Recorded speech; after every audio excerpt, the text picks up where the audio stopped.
Rizan, 30 annual conference,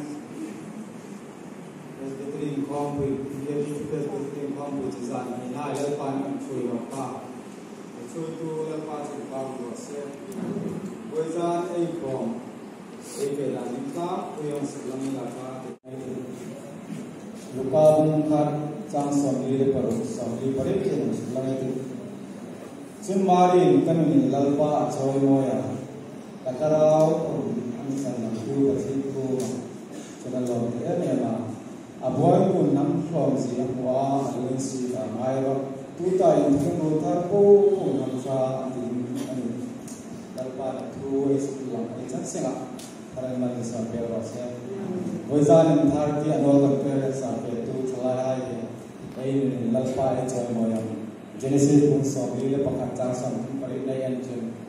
kawan asil wahai mahir patih terang mami ini nama dia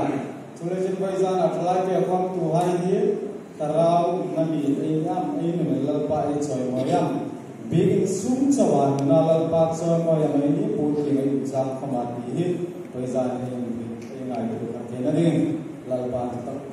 manusia berwasa.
Project funding alpa kaloro manke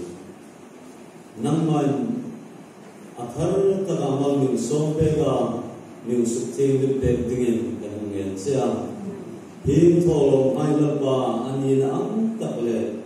mangdinga vera unhun peya mang anni theidinga athar tagala enko tu haile asum hum ko ko namman